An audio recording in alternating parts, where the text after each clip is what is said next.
Yeah, you brought up, so you like 8 years old, just starting to form your own verses, and you listening to Scarface. What occurs to me is that it's kind of like a tattoo. You see a tattoo, you might not exactly understand what it represents, or maybe even what the lettering says, but it's done in an artistic manner, and you can appreciate that. Yeah, of course. So it's just, it's kind of on the onset, the immediate reaction that you get. So as an 8-year-old child, you're writing your own verses, you listening to Scarface. Scarface is talking about some grown-up shit. Of course. But as a child, you're just kind of imitating his cadence and his style, I guess. Like, what were you picking up from it? Because I understand some of the things that he talks about are broken down in such a manner to where it's palatable, like anybody can understand it.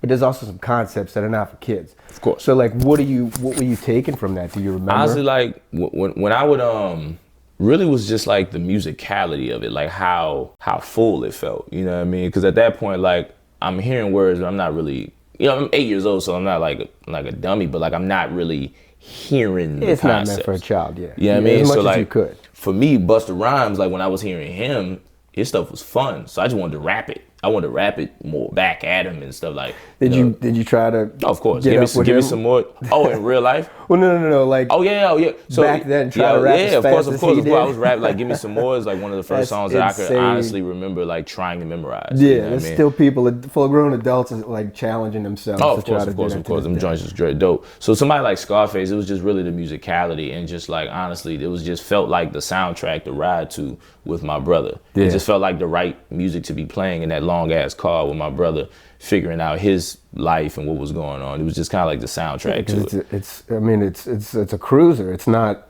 a sport tuner or nothing. There's nothing aggressive about it. It's laid back with style. And it's very just like emotional and intense, and that's kind of where we were at the time. Like, a couple of little turmoils we were having, in the house and stuff like that with my brother and family. And so that it was just a soundtrack to all of that, you know what I mean? And I remember jumping in the car with my uncle Tony, mouth full of goals in a 4Runner, sitting on like 19s, which is a lot at the time, 20s or whatever. Right. And he bumping Hot Boys, Cash Money, you know what I mean? I'm listening to BG, I'm listening to, some of this music didn't really soak into me as I got older, but I do remember it as being somewhat of a backbone and a foundation to who I am as a New Orleanian. What do you mean by didn't soak in? You're like, it didn't resonate with you as much as some of the instrumental pieces? It didn't. Like, not as a kid. As I got older, I can appreciate it more for sure, but as a kid, it didn't really touch me.